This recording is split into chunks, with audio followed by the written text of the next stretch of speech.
Sports Mtaani, tunawasuka maneno michezo from the eye of the people. Henry back at it again. Leo tuna show ingine bonge kabisa, one big one kutoka Kenya. Talanta 60,000 seater stadium.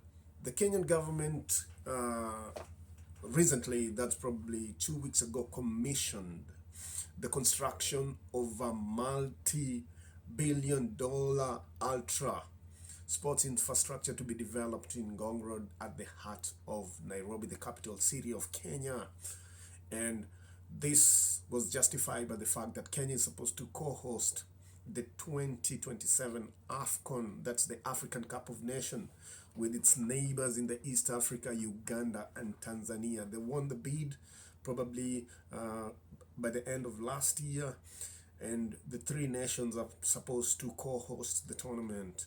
So in light of this, there's been a lot of progress in terms of getting ready for this tournament, and the government settled to construct a ultra modern stadium, and they settled in Nairobi.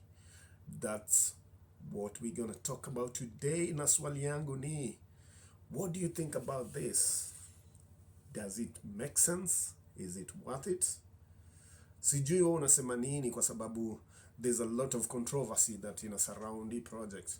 And remember, on this channel we say that anything good that is supporting or trying to alleviate the level of sports in East Africa or Kenya in specific, we're going to highlight to ensure that we put it out there.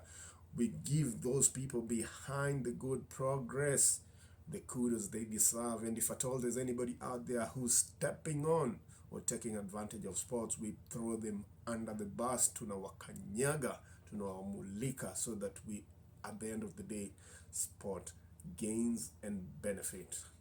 If you ask me, my take, this idea is noble in the sense that Kenya needs a multi-modern, a multi-ultra sports infrastructure as articulated in the architectural design of this project. But the premise, to me, that anchors the justification is misplaced. Namaanisha nini? Nasema idea ni nzuri. Hii idea ni poa sana. Kenya ina deserve kuwa na multi-modern sports infrastructure, study ya kisasa. Kwanza wamesema hii ni study ya ball peke yake, na maybe rugby, na ka concert pia kanarushwa hapo hivyo. Lakini mwisho wa siku, kitu muhimu ni kwamba, is it worth, na pali wamepropose hiyo tona ama hiyo stadium iwekwe, is it logistically realistic?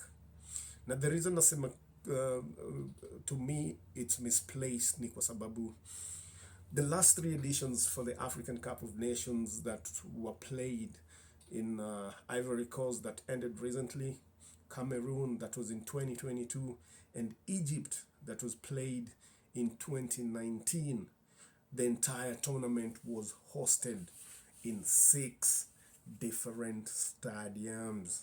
In Cameroon, in fact, zilikuwa ma stadium 5 peke yake zili host the entire tournament. So swali ni, je, if those 3 last editions were successfully hosted in 6 stadiums in each edition, other than Cameroon zilikuwa 5, is it logistically logical for Kenya to propose building a new stadium, yet we equally have 2 standard international stadiums that already exist, and that is Kasarani Moi International Sports Center and Nyayo Stadium, that is at heart of the Nairobi capital and is accessible from all location within the city. So ukiangalia our neighbors Tanzania and Uganda, they are co-hosting this tournament. Those 2 nations, what they've done is settled on the infrastructure they already have. Tanzania wamesettle on Benjamin Mkapa Stadium, iko Dar es Salaam. That's a 60,000 seater stadium, imekuwa ikihost hizi CAF Champions League la Tanzania, Yanga na Simba wamekuwa kicheza. It's the same venue where the national team has always been playing when they play for the international matches. And hiyo study iko safi. You all know venye ufurika furifuri when fans comes to watch. The amenities that are there ziko safi, machozi zimefagiliwa, zimesafishwa vizuri. The changing rooms are up to standards. So they've also settled for a second playing ground, which is way down south in Mwanza, the CCM Kirumba Stadium that is in Mwanza. We also know that stadium, even though as we speak, I don't understand or know whether it's up to the international standards, but this is something that they still have time to modernize and bring it to the standard that's required to host an international tournament. Tumekuwa pale, tumeona teams zikicheza, tumecheza huko international games, na tunajua hiyo study ikipampiwa ama ikipolishiwa kidogo itakuwa to your standard. Our neighbors Uganda pia wamesema to them there's nothing like building a new stadiums, na Kivumbo ndio study wamesema itaona imechezwa. You all know na Kivumbo stadium iko pale Kampala, na pia wamesema the other stadium itakuwa Nambole. We all know Nambole stadium imekuwa refurbished since last year, na wamemaliza construction ya hii study. Hapo hivyo mnaweza jionea nyi wenyewe, mnaona venye study ilianza kutengezwa. They spent roughly 200,000 USD to remodel your study. So swali ni, kwa nini Kenya sisi tunatengeza study mpya? What's the reason?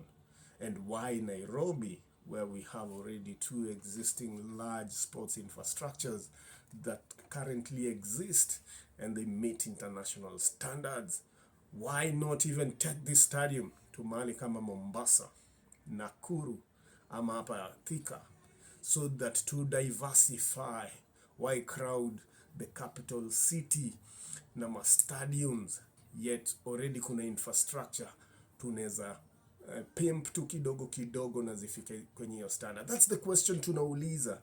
We know a modern stadium kutengeza right now zinapiga kwenye zile mafigures za 300 million USD, pesa nyingi sana. Yet you can use that money, split it in between, umodernize Kasarani na pia umodernize Nyayo Stadium.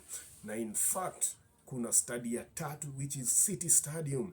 Munaweza ibomoa basi na muitengeze pale City Stadium. I'm not saying kutengeza hiyo Montreal stadium is a bad deal. No. What I'm saying, and I keep on repeating, the principles that anchors hiyo justification ya kutengeza hiyo study mpya ya Talanta, that's what I'm fighting against, na nasema iko misplaced, inafaa kuwekwa to good use. At the end of the day, tunajua hata ile study ilipiga finali ya CAF African Cup of Nations juzi kule Cote d'Ivoire, the Qatar Stadium ili cost 257 million. Hizo ni pesa nyingi. Kama already muna sitting infrastructure na munaenda kushare host tournament. Kenya at most wata host group mbili, Uganda wa host mbili, TZ wa host group mbili. Meaning if you split it, each country is supposed to have 2 sports infrastructures ya host tournament. So why Kenya go for the 3rd and 4th? Doesn't make sense at all. You're straining the local economy instead of modernizing infrastructure that already exists. My final question na kuuliza wewe kama mtazamaji, let me ask you, does it really make sense for Kenya to invest on this infrastructure? Talanta, 60,000 seater capacity stadium in the heart of Nairobi, yet tuna City Stadium, tuna Nyayo Stadium, na tuna Kasarani.